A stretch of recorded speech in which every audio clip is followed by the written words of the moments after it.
So what our company does, we're a manufacturing company. And we make things out of metal, is what we do. And if you can imagine starting out with a 4-foot by 8-foot piece of metal, and then cutting it into smaller pieces, and maybe bending it up and making a box out of it or something like that. And these are metal parts that get used in all sorts of things. We have, we have one customer that builds ambulances, so we make parts that go into ambulances. We have another one that makes antennas that go on cell phone towers, so we make metal parts that go on those. We have another customer that makes machines that grind lenses for eyeglasses. It's just a little machine that looks like that, and put a piece of glass in there and it grinds the lens out. Well, that's got metal parts to it, and we make those. We use equipment to do that, machines, great big machines, like, as big as this part of the classroom. Machines that cost more than your house. It's really amazing. But anyway, one of them, if you look on the front cover of this brochure, is a laser cutting machine. And what you do is you put this piece of metal on a table, and this laser beam comes down, and it cuts out the metal. It's really cool. And the whole thing's controlled by a computer.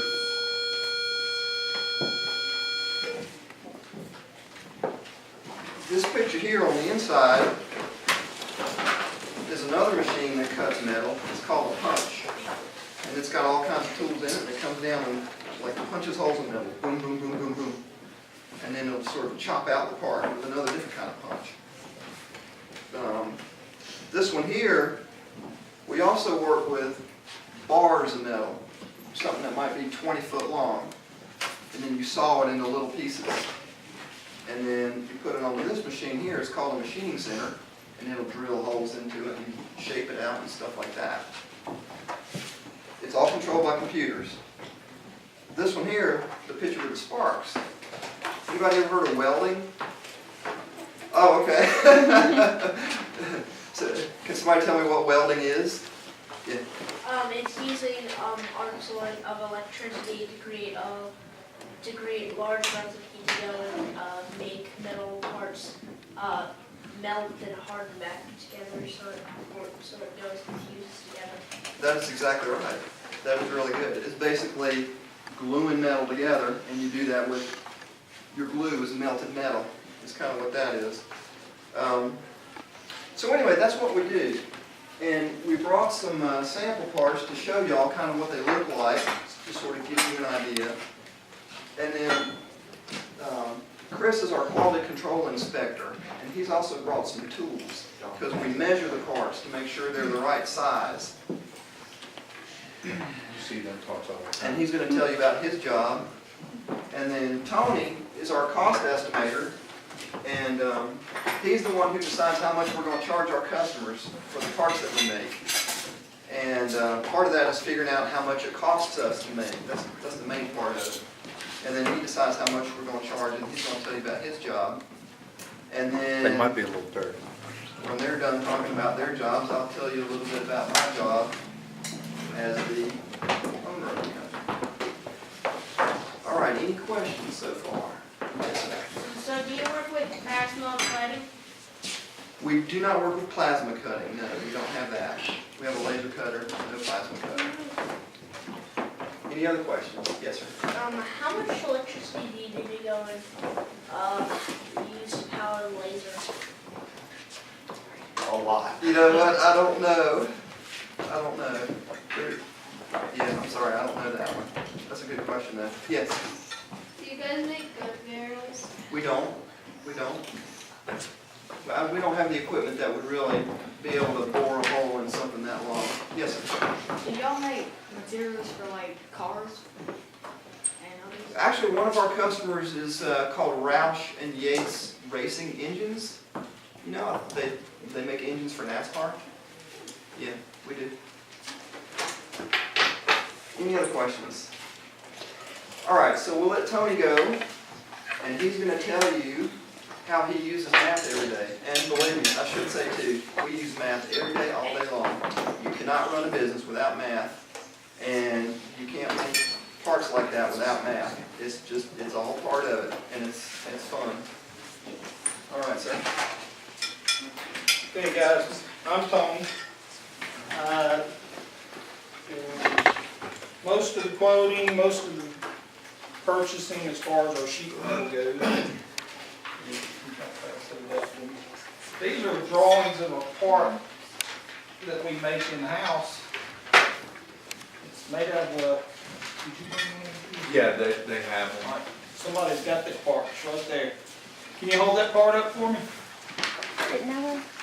This is a print of that part right there. And with everything that I do, it is all math. And, you know, a lot of people don't think math is important. Can anybody guess a job where math is really being important other than what I'm doing? Like being a sales manager, where you have to keep track of what you sell and how much it is. Mhm. That, Yes. electrician, Electrician? content, Yep. physician, Yes. the baker, Yes. Everybody has, in some way or another, what you got. photographer. Math goes with, in every job there is, math is in there somewhere. Whether it's being costing something out. My brother's a pilot, flies jets. He's got to know how much fuel's on the plane and everything else to know how much lift to put on that plane to get it off the ground. Baseball coaches use it. Basketball coaches use it.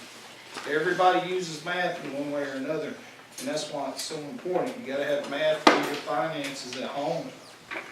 Figure a budget. Everybody's got to do that. The older you get, the more you're gonna figure out how much you need that budget to run your home. Same thing with Ronald. He's got a budget set up for our company that we have to make our sales every month to pay the bills. But if you check your drawing there, there's several things that I look, somebody just sent it to me, needs a price on this part, right? Anybody take a good look at it? The first thing I'm gonna do is look at it. Oh, wow, we can do this real easy.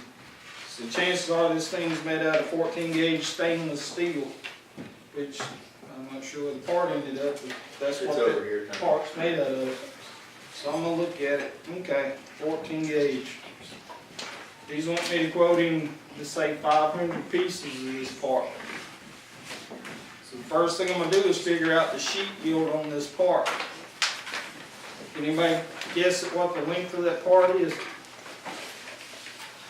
Or not guess, it's there, you just need to look.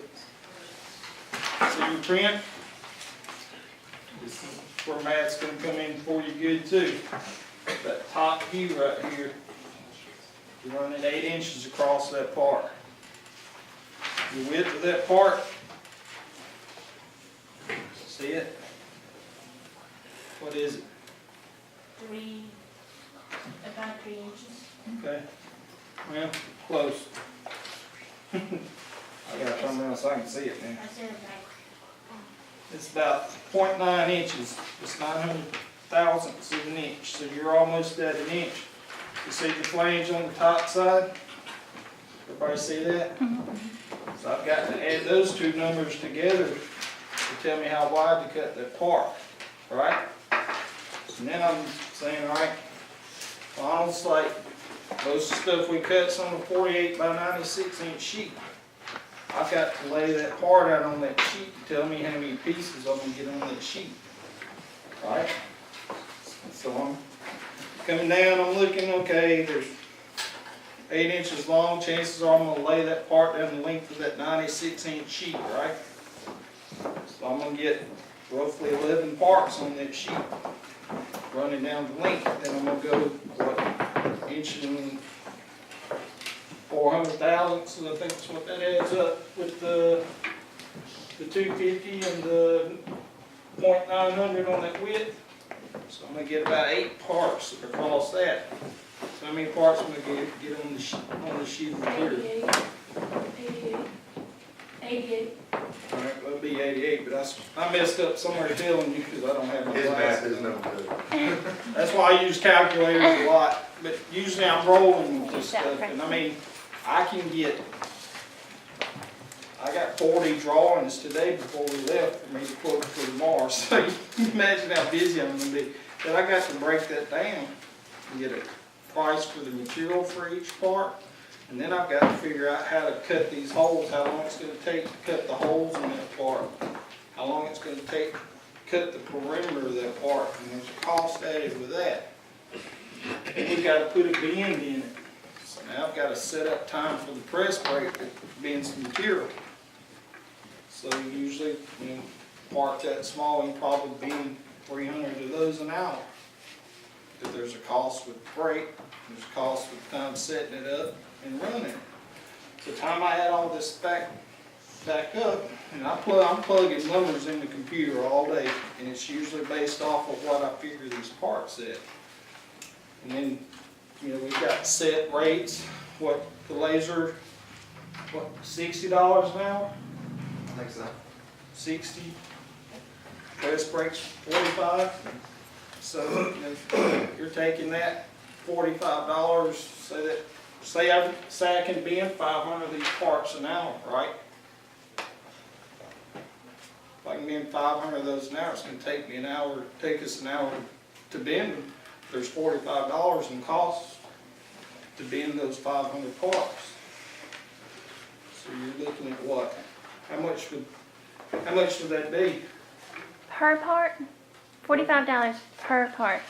A lot of money. Well, it would be 45 per part. It's $45 for that hour to run that Oh, 500 okay, parts. okay. $45 for 500 parts. Mhm. That's fairly cheap. Yeah, but I have to break it down per piece price so I can get that sales price for one part. It is unit rate. So we have to keep breaking stuff down and breaking it down, and then once I get all of the job costing for that part, let's see, I broke it down for you just to give you an idea. That sheet of material those parts are cut out on is almost $185 a sheet. Is it $5.50 per part? A little bit more than that. Is it $9 per part? You're looking in you're dividing that 500. 45 by 500 pieces. So that's what I'm saying I can do an hour. See, if I can do 500 an hour, I'm dividing that. So just to give you a rough idea on this part here, the material for that is $183.45. Based off of what my computer said at work that I can make that part, I'm getting 363 of those on that sheet of material. That breaks the price of that material down 51 cents a part. That's just the material. That's not before we start setting the machines up and the time for the guys to make the parts. See, here's what I did. I went down and broke it down for you. The laser's got a 10-minute setup. That part actually runs at about 163 pieces an hour. So that time I put the setup time and the cycle time to run that part, that comes out to about almost 37 cents a part, just the laser cut. And then we got a countersink. You see the little holes there? You got one hole sitting on top of the other. That hole's got to be put into it. So now I got another 10 minutes or so setup time. And I would say it'd probably take a minute apart to countersink that hole into it. So now I just added another 75 cents to that part. You guys see where I'm going? Now we're going to tumble. Tumble is a big old machine we got. It's got corn cob or rocks, and it sits there. Parts just sit there and vibrate around in it, and it takes all the sharp edges off the part. I figure out we can probably tumble 500 of those now. So I just added another 9 cents to the cost of that part. Then we're going to time save. You know what a time saver is? It's like a huge sander, big old belt. You just stick it in there and it pulls it through. Makes it just as sleek as glass and just as pretty as it can be. It's real slick.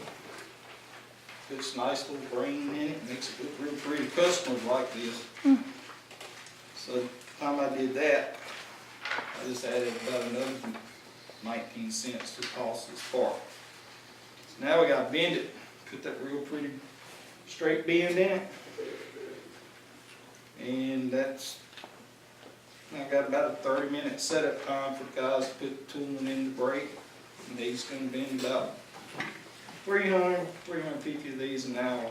I put 300 in the system. That's kind of a set cycle rate we get for bending these parts. I just added another 15 cents to it. So I come out and add everything up.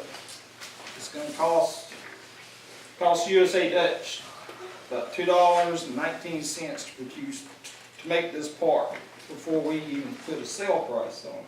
And we usually add about 33% to the cost of our parts to get our sales price.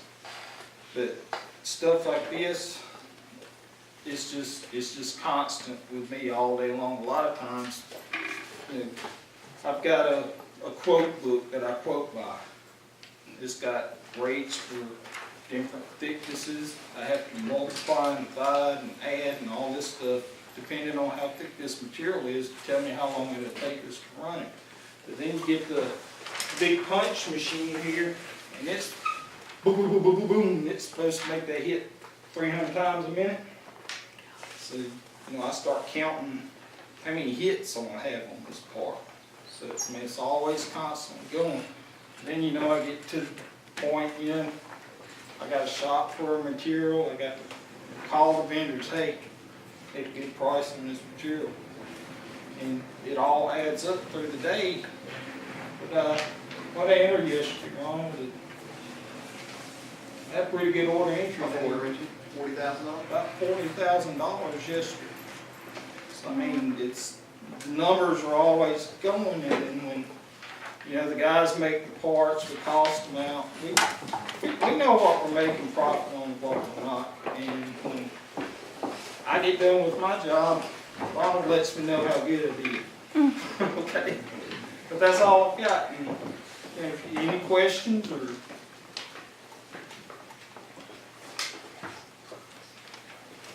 How long does it take, you do like that on certain parts?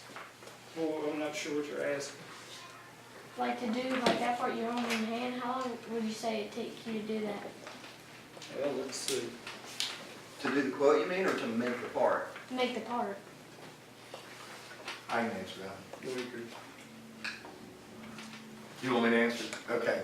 To make this part, as it is right there, to cut it out on the laser, it'll probably take about 15 seconds. It'll go zip, zip, do the 4 holes, and then it'll go around the outline. And then the program, which is all numbers, you gotta use that. The numbers do that, they have to figure it up, you know, it's gotta move over this amount. It'll go over and cut another one. And the sheet of material is about the size of this, okay? So, they're gonna have a bunch of these lined up, and they'll go across. A lot of times, they'll order 250, 300 or more parts. It all matters, and that's where Tony gets the cost in. It matters on how much they order. If they only order 20 parts, you know, of course, it won't take that long. But once they cut it on the laser, all they have is the 4 holes and the outline of it. Then it has to go to somebody else, another machine, and they will put the countersink in it. And then after it goes from that machine, they have to bend it. So all in all, it'd probably take about 3.5, 4 hours to do 300 parts. But per machine, you know, you might be able to run a part in 15 seconds, but you got to do the whole order or whatnot. That answer your question? Yes. Well, I was sitting here looking after you asked me that. There's about 1 hour and 17 minutes to set up all the machines to do this part, the 500 pieces. Then looking at the cycle times, what I quoted, granted they're going to make it a little bit faster than what I quoted, 3, 11, 12, 13, 14, 15 hours with all of the machines running from, say, your starting point till that last part's done. It's gonna be about 15 hours doing all 500 pieces off of each 1, 2, 3, 4, 5, 6 operations to run that part to make it to what it is now. So I mean, there's quite a bit of time involved in it.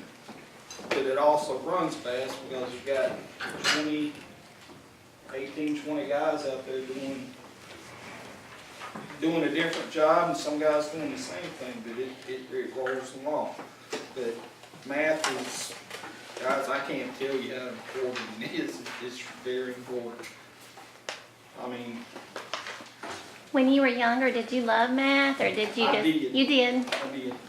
And it's like I've told Ron 2 or 3 times, I love my job. I love doing what I'm doing because I'd rather sit there and crunch numbers all day than sit there and write or type words or write sentences. You gotta have that too. Yeah. But I need the math part because that's what keeps my wheels turning. And it's just something I enjoy doing. But it's something that everybody needs, regardless of what job, whether you're at home taking care of your family or anybody else, you still need the math because you got to balance the budget when you're at home. Okay? All right, Chris, I get to check all the parts after the guys at work run them. We'll keep using this part as an example. All y'all have the prints there, but I have different kinds of measuring equipment. And I will look at the print.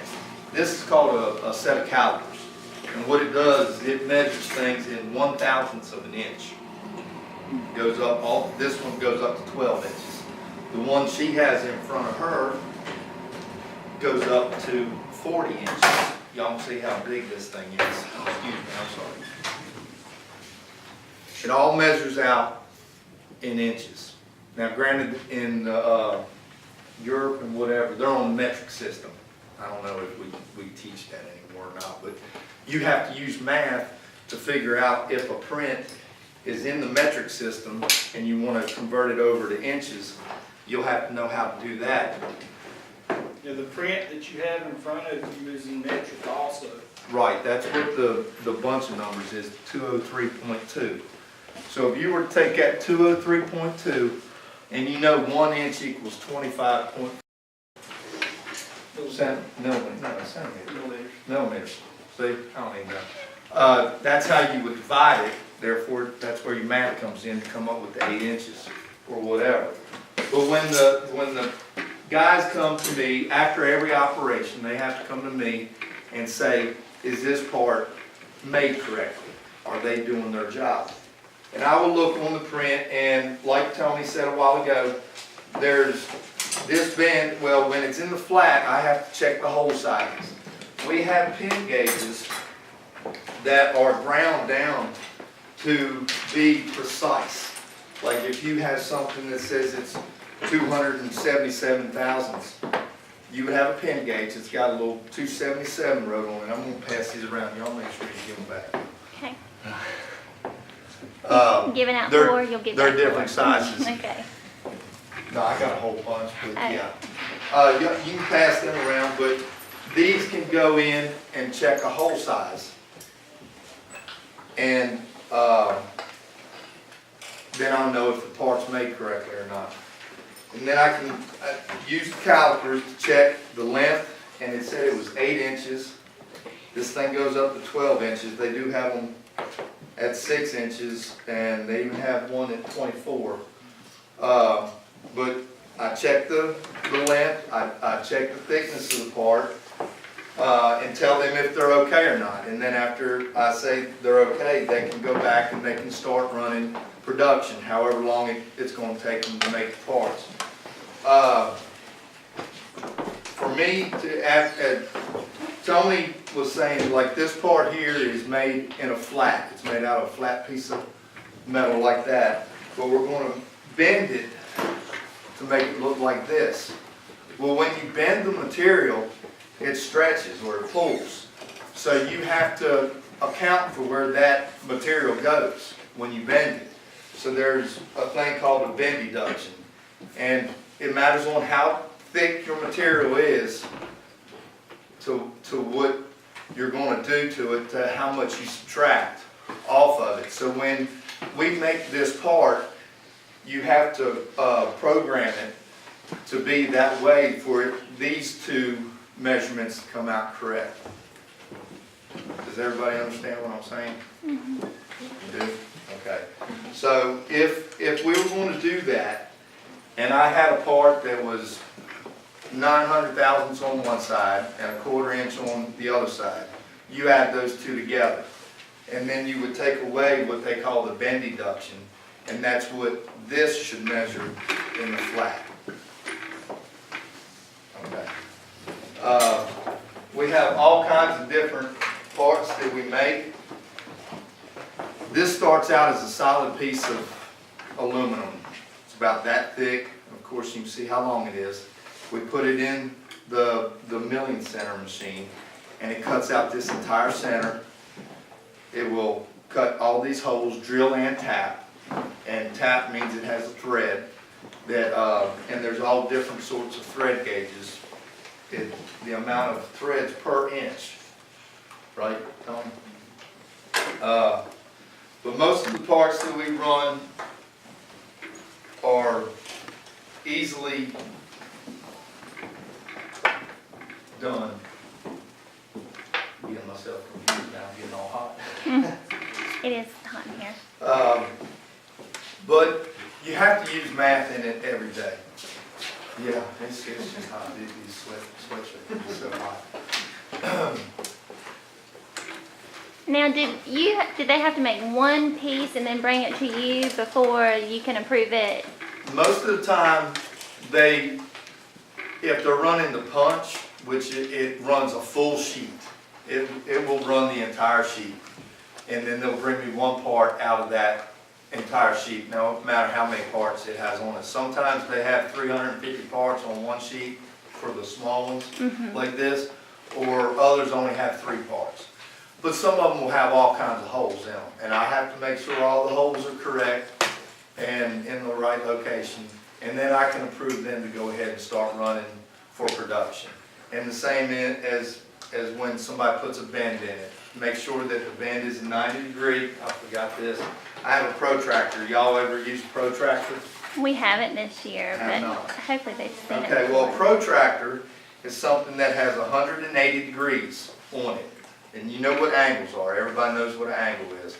A right angle is 90 degrees. Most of the parts that we run have a 90 degree angle in them if they're bent. But other parts, they have different ones. We think well, that one down there. Yeah. This one has a couple 45 degree angles. But I use the protractor to check the part. You can pass that protractor around if y'all don't know what it is. I'll take that. Who has the other one to do? You do? There, no.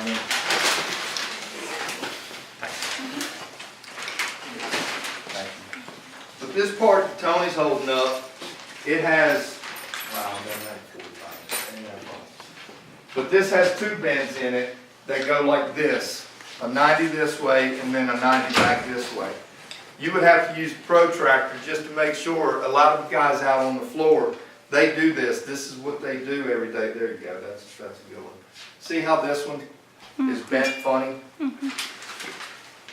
We use the protractor to see what the angle is, to make sure the angle is correct. There and here. That's about all the tools I have. Is there any questions? Have you ever approved something and then realized later on that it shouldn't have been, and y'all made all these pieces and Yes, ma'am. That's that's not a good day at the Stuff like office? that happens. I've even quoted parts and plugged the wrong material thickness or the wrong material in the system, and it made it all the way out to the shop, and then somebody catch it, and we just scrapped whatever that sheet of material cost, we ended up in the scrap hopper instead of as parts, and then we had to reorder it again. But when stuff like that happens. We're all humans. We're all humans. Everybody makes mistakes. People put people that program it or the people that are running it or whatever, they might just see something wrong. But yeah, I've approved things that weren't exactly right, and then we'd either have to scrap them, throw them away, and remake it, or make adjustments and try to fix it. And sometimes we have to work with the customer. Hey, can you take this and whatever? And a lot of times they do. With sheet metal, things flex a lot of times. It's like when our prints go out, when I'm sitting here quoting these parts, I'm putting all this stuff in our computer system, and it builds that job as I'm quoting it, so the next time that job comes around or the customer orders that part for the first time, it prints out a 2 or 3 page traveler with all of the operations that I assigned to that part. And after each operation, there's also Chris's inspection for each operation of that part. So chances are it's not, hopefully not going to make it out the door. If I made a mistake or the engineer made a mistake, or whether anybody made a mistake, that part there is going to get inspected 5-6 times before it goes out the door. So chances are it's going to get caught before it goes to the customer, and that's the last thing we want, is to have the customer complaining that the part was wrong or something. So there's quite a bit of hands on it. There's also quite a bit of eyes on it as well. What do you guys do with the sheet of metal if it's made wrong and he doesn't approve of it? What do you do with it if it's already punched? We can, if it's a bad part, Yeah. and we're not going to do anything with it, we will technically throw it away. We will put it in a metal scrap bin. There's 4 different types of metal. You have stainless steel, you have aluminum, you have regular steel, which comes 2 different ways. It's cold rolled or hot rolled, correct? And we put them in different things, and we sell the material back to a scrap yard and try to make some of the return back for the cost of what we sent. He does a efficiency on every sheet of metal that we use. He will have up in the corner, okay, we're using 65% of it, or we're using 83%, right? So all that is calculated into cost and whatnot. But we mainly resell the scrap material for scrap metal. And they recycle it and comes back to us in another form. But, you'd asked about gun barrels and stuff like that. Yeah. Those can be done, but our machine shop, you need a lathe. You know what a lathe is? Where you spin it. It spins it, it takes it off. But, that could be done. We could do that if we had the capabilities. But just like my youngest son, he's 18, he wants to be a gunsmith. But he hadn't caught into the fact, that I've been telling him, you got to keep these math skills up. You got to keep them up, because I've ran most of the machines that are in our shop, and ran some of the ones that we don't have in our shop. But you've got to have math skills to do those. You've got to have math skills to program. It's so important to have those skills to run those machines. It's like ACC over in Alamance County. They've got a machine shop in a way that's got, I think it's got probably a dozen of the one machine that we have in our shop. They've got like 12 of them sitting in the classroom teaching guys and girls how to use them, to program them, and to make stuff off of them. That's the thing, you've got to have these math skills. You've got to keep them up. I mean, there's stuff that I did in high school, with calculus and geometry and all that in high school. And I went several years and not used it, and now I don't remember all of it, so when I've got questions with some tough stuff that I need to figure out, and, I have to run the law over my boss Jeff that runs the plant, and, hey, I need you to help me figure this out, but, that's the thing, if you don't keep using your math skills, they'll disappear somewhere down the road when you get about my age, so it's important to have.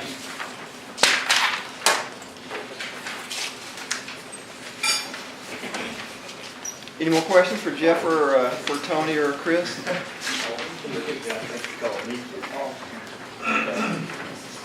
Just call them. I had wanted our office manager to come today. She does a lot of our accounting. Does anybody know what accounting is? Anybody ever heard of that? Yes? It's like, is it like where you manage money? It is. That's exactly what it is. You track the money. You manage the money. But she could not come today because every January she is very, very busy doing math. All day long every day. And she didn't have time to come. So I just gave y'all a couple things that she deals with sometimes, or all the time really. This black and white one, this is what's called a purchase order. Anybody want to take a guess at what a purchase order is? Yes? Well, I know what a purchase order is because we're building a house, and we have a lot of purchase orders lying around.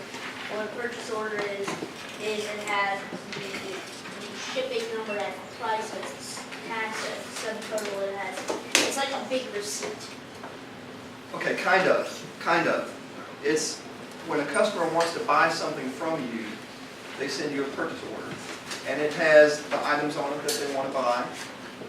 And if you look at this purchase order, this is from American Emergency Vehicles. They make ambulances. They wanted to buy these two things from us that we make for them. Item number one, item number two. And then there's a quantity column, so they wanted 100 of this one and 900 of that one. The first one cost $93.87. So the total price is 100 times $93.87. That's $9,387. You do the same thing for the second one. That's $540 for 900 of those, and then you add it up. The value of this purchase order is $9,927 of stuff that they want to buy from us. That's a purchase order. Now, once we build those parts, and we check them, and we ship them and all that stuff, then this other one that I gave you, which has got colors on it, this is called an invoice, which is basically a bill. We send our customers a bill for what they bought from us. And it's the same kind of math. On this particular one, they bought 600 and... This is what happens when you get a little older. For some people, a little younger. Right, so 850 of these, they cost $6 each, $5,100. 2,615 of these, $3.33. You add it all up. So we're going to send them a bill for $13,807.95, and they're going to pay us. That's kind of what Debbie deals with, these sorts of things. Very simple math. That's a case of simple math right there. So my job as the owner of the company, one of my jobs is to make sure that everything's going good, make sure that everything's okay. And I use a lot of math to do that. It's a lot of numbers. You want to look at things and make sure everything's all right. It's kind of like when you're driving a car or flying an airplane. You want to look at your fuel gauge, you want to look at your temperature gauge, you want to look at your altitude, this and that, how fast you're going.